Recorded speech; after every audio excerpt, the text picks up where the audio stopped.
નમસ્કાર દોસ્તો, સ્વાગત છે તમારું મારી ચેનલ કેવી કરિયર એકેડેમીમાં. હું છું હિતેશ સોલંકી. આપણે જીપીએસસી ની સિરીઝમાં આજે પાછો નવો લેક્ચર લઈને આવી ગયા છીએ, જેમાં આપણે સિંધુ સભ્યતાના વેપાર વાણિજ્ય વિશે વાત કરીશું. તો શરૂઆત કરીએ છીએ આપણા લેક્ચરની. ટોપિકનું નામ છે સિંધુ સભ્યતા, વેપાર અને વાણિજ્ય.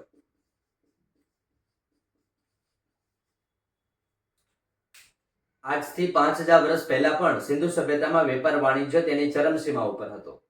તો આપણે સમજીએ કે એ સમયે વેપાર કઈ રીતે થતો હતો અને એમાં કઈ કઈ વિશેષતાઓ આપણને જોવા મળે છે. તો સૌથી પહેલા તો આપણે વાત કરીએ કે એ સમયે બે પ્રકારના વેપાર થતા હતા. એક આપણે કહી શકીએ સ્થાનિક વેપાર અને બીજું આપણે કહી શકીએ છીએ આંતરરાષ્ટ્રીય વેપાર.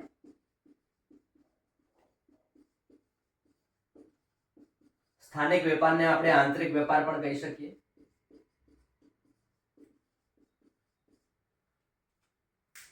સિંધુ સભ્યતાની અંદર આપણને બે પ્રકારના વેપાર જોવા મળે છે. એક સ્થાનિક એટલે કે આંતરિક વેપાર, જે શહેરો અને ગામડા વચ્ચેનો વેપાર છે તેને આપણે આંતરિક વેપાર કહીશું. જ્યારે આંતરરાષ્ટ્રીય વેપાર એટલે સિંધુ સભ્યતાના લોકો અન્ય દેશના લોકો સાથે જે વેપાર કરે છે એને આપણે આંતરરાષ્ટ્રીય વેપાર કહીશું. તો શરૂઆત કરીએ આપણે પહેલા સ્થાનિક વેપારથી.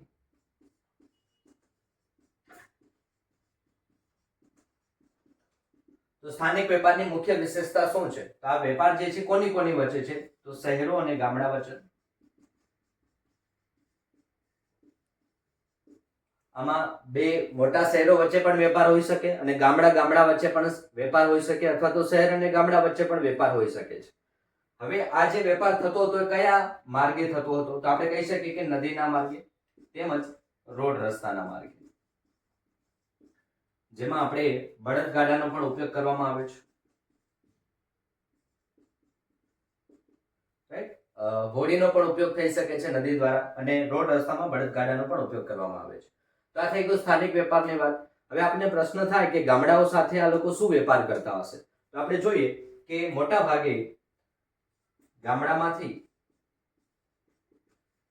કાચો માલ પૂરો કરવામાં આવતો હતો, જ્યારે શહેરમાંથી તૈયાર માલ જે છે એ ગામડામાં મોકલવામાં આવતો. તો ગ્રામીણ જીવન જે છે મોટા ભાગે ખેતી આધારિત હતું અને શહેરોમાં બીજા પણ બધા પ્રકારના કામો થતા હતા, જેમાં ધાતુ કામ છે, શિલ્પ કામ છે, મણકા બનાવવાના કામ છે. તો આ જે બધી વસ્તુઓ ગામડામાં જરૂર હતી તે તૈયાર થઈને ગામડામાં જતી, જ્યારે ગામડામાંથી ખેતી લાયક જે બધી વસ્તુઓ છે, ખાવાની વસ્તુઓ છે, અનાજ છે, એ બધું ગામડામાંથી શહેર તરફ આવતું હતું. તો આ રીતે સિંધુ સભ્યતામાં આપણને સ્થાનિક વેપાર જોવા મળે છે, જે શહેરો અને ગામડા વચ્ચે થયેલો જોવા મળે છે. રાઈટ. હવે આપણે વાત કરીએ આંતરરાષ્ટ્રીય વેપારની. તો અહીંયા સૌથી પહેલા આપણને પ્રશ્ન થાય કે આંતરરાષ્ટ્રીય વેપારની માહિતી આપણને ક્યાંથી મળે છે? કારણ કે સિંધુ સભ્યતાની જે ભાષા છે એને તો જે આપણે ઉકેલી નથી શક્યા. તો આંતરરાષ્ટ્રીય વેપાર વિશેની માહિતી આપણને સૌપ્રથમ કેવી રીતે મળી? તો તેના વિશે આપણી પાસે એક અભિલેખ મળી આવ્યો છે. તો એના માટે લખીએ મેસોપોટેમિયા, એટલે કે આજનું ઈરાક. ત્યાં એક સિટી છે જેનું નામ છે અક્કડ.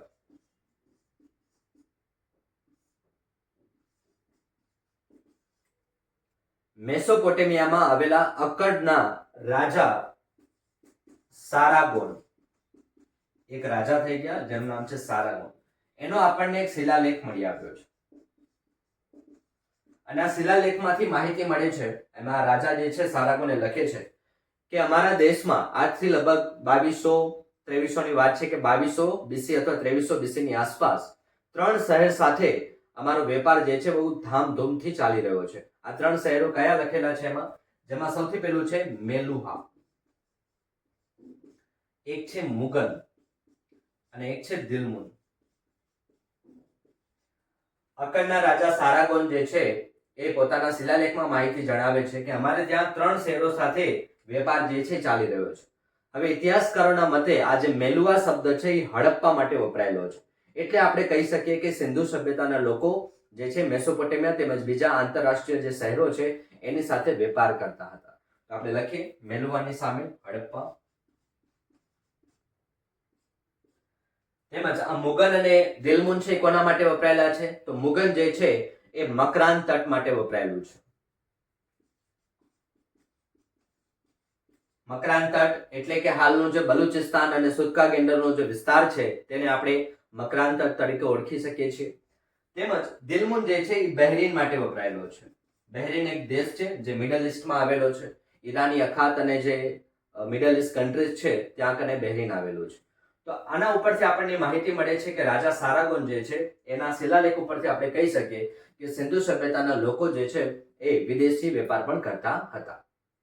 હવે આપણે વાત કરીએ કે આ જે વેપાર થતો હતો તો એના માટે તોલ માપના કંઈક સાધનો પણ હશે. તો એના માટે શેનો ઉપયોગ કરતા હતા? તો આપણે સમજીએ એ વિશે. તોલ માપ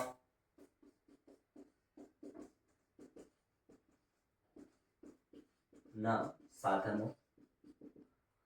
સૌથી પહેલા તોલ માપ માટે એક સમાન પદ્ધતિ વાપરવામાં આવે છે. મતલબ દરેક શહેરમાં, આંતરરાષ્ટ્રીય શહેરે પણ એક સમાન પદ્ધતિ જોવા મળે છે. તો લખીએ પહેલા આપણે એક સમાન પદ્ધતિ.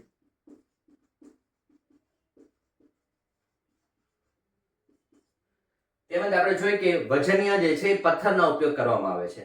માપ કરવા માટે જે વજનનો ઉપયોગ કરવામાં આવે છે એના માટે પથ્થર, વજનિયા જે છે એ પથ્થરના બનેલા છે. એમાં મોટા ભાગે ચૂનાના પથ્થર તેમજ સેલ ખડીના પથ્થરનો ઉપયોગ કરવામાં આવે છે. તો વજનિયા થઈ ગયા પથ્થર. એમાં પણ અલગ અલગ પ્રકારના વજન છે, પણ 16 અને 32 ના જે ગુણકના પથ્થરો છે વધુ ઉપયોગ કરવામાં આવેલો છે. રાઈટ, તો આ ખાસ યાદ રાખવું, 16 અને 32 ના ગુણાંકનો વધુ ઉપયોગ કરવામાં આવેલો છે. આ સિવાય આપણે સમજીએ કે આ જે વેપાર થાય છે એની અંદર કોઈ મુદ્રાનો ઉપયોગ કરવામાં આવે છે કે નહીં, કોઈ મુહરનો ઉપયોગ કરવામાં આવે છે, કારણ કે એ સમયે નાણાં વ્યવસ્થા કઈ રીતની હતી એના વિશે આપણને હજી કોઈ ખ્યાલ આવ્યો નથી. તો આપણે કહી શકીએ કે સાટા પદ્ધતિનો ઉપયોગ કરવામાં આવતો હશે અને મુહરોનો ઉપયોગ કરવામાં આવે છે. રાઈટ, આ મુહરો વિશે આપણે આગળના લેક્ચરમાં સમજીશું કે કઈ કઈ પ્રકારની મુહરો હતી, તેનામાં શેના ચિત્રો ડ્રો કરવામાં આવતા હતા, જેના વિશે આપણે માહિતી લેશું. તો આ થઈ ગયું આપણા તોલ માપના સાધનો વિશે, કે એક પ્રકારના સમાન પદ્ધતિ જોવા મળે છે. વજનિયા અને પથ્થર છે એ ચૂનાના તેમજ સેલખડીના બનેલા જોવા મળે છે. 16 અને 32 ના ગુણાંકનો પણ ઉપયોગ કરવામાં આવેલો છે. સાટા પદ્ધતિથી આ લોકો વેપાર કરતા હશે અને મુહરોનો પણ આપણે ત્યાં ઉપયોગ જોવા મળે છે.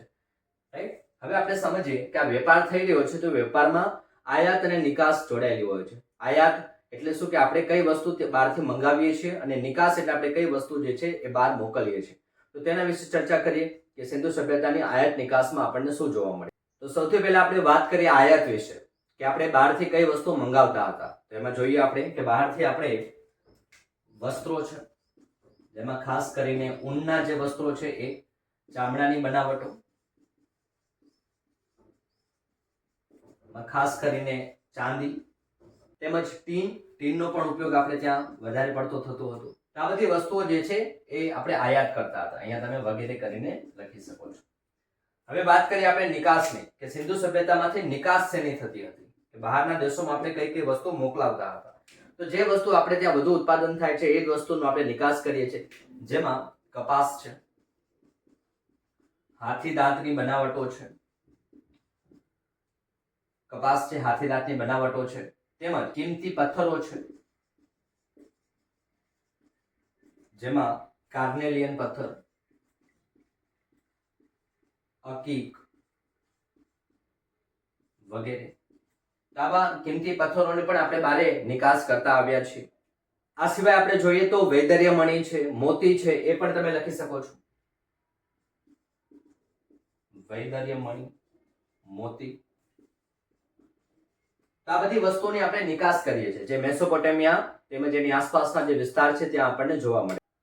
આ સિવાય આપણે આમાં જોઈ લઈએ કે આંતરરાષ્ટ્રીય જે છે કયા કયા દેશો સાથે આપણે વેપાર કરતા હતા. તો એમાંના કેટલાક દેશોના નામ આપણે જોઈએ. આંતરરાષ્ટ્રીય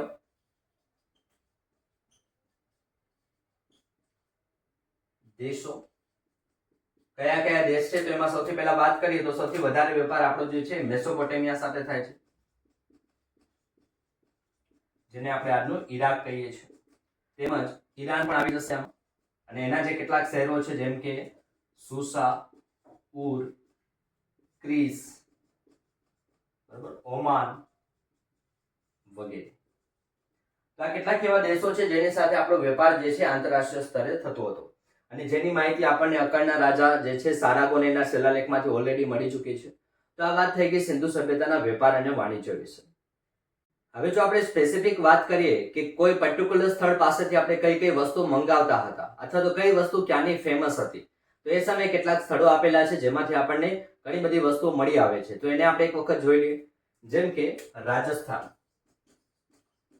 તો રાજસ્થાનમાં ખેતડી નામની જગ્યા છે અને જ્યાંથી આપણે તાંબાની વસ્તુઓ જે છે મંગાવતા હતા. રાઈટ, રાજસ્થાનના ખેતડીમાંથી તાંબુ. તેમજ કર્ણાટકની વાત કરીએ તો કર્ણાટકની એક જગ્યા છે જેનું નામ છે કોલાર. કોલારની ખાણ આવેલી છે અને ત્યાંથી આપણને ઘણી બધી માત્રામાં સોનું મળી આવે છે. તો ત્યાંથી આપણે સોનું મંગાવતા હતા. તેમજ વાત કરીએ આપણે જમ્મુ કાશ્મીરની, તો જમ્મુ કાશ્મીરમાંથી આપણને ઇમારતી લાકડું મળી આવતું. અફઘાનિસ્તાનનો જે વિસ્તાર છે ત્યાંથી આપણને લાપીજ લાજુલી, એક પ્રકારની મણી છે, એક રત્ન પણ તમે કહી શકો, લાપીજ લાજુલી, જે આપણે ત્યાંથી મંગાવતા હતા અફઘાનિસ્તાનમાંથી. આ સિવાય જે ગુજરાત છે આપણું, ત્યાંથી છીપલા અને શંખની જે બનાવટ છે તે મંગાવતા હતા. કારણ કે ગુજરાત છે અને દરિયા કિનારો મળેલો છે, તો છીપલા અને શંખ આપણે ત્યાંથી મંગાવતા હતા. આ સિવાય જો મેસોપોટેમિયાની વાત કરીએ તો ત્યાંથી આપણે ચાંદી મંગાવીએ છીએ. આ સિવાય આપણે વાત કરીએ કે ફિરોઝા અને પન્ના નામના જે કિંમતી રત્નો છે એ આપણે મધ્ય એશિયામાંથી મંગાવતા હતા. તો લખીએ મધ્ય એશિયા, જ્યાંથી ફિરોઝા અને પન્ના જેવા રત્નો મંગાવ્યા. તેમજ જે ગોમેદ, કાર્નેલિયન જેવા પથ્થરો છે એ આપણે પશ્ચિમ ભારતમાંથી મંગાવતા હતા. એને પણ આપણે લખી લઈએ. ગોમેદ અને કાર્નેલિયન.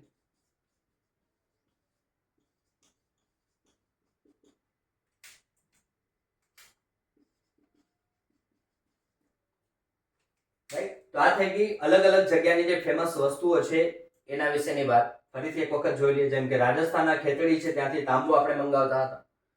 કર્ણાટકમાં કોલાર ખાણ છે, સોનું મંગાવતા હતા. તમે KGF મૂવી જોઈ હશે જેમાં જે ખાણ બતાવવામાં આવે છે કોલાર ખાણ, ત્યાંથી આપણે સોનું મંગાવીએ છીએ. આ સિવાય જમ્મુ કાશ્મીરમાં ઇમારતી લાકડું, સાગ અને એના જે ઝાડ છે ત્યાંથી આપણને મળી આવે છે. અફઘાનિસ્તાનમાં લાપીજ લાજુલી કરીને એક વૈદર્ય મણી છે, એ મણી આપણે ત્યાંથી મંગાવીએ છીએ. ગુજરાતમાં છીપલા અને શંખ વધુ પ્રમાણમાં જોવા મળે છે, જેનો ઉપયોગ આપણે કરીએ છીએ.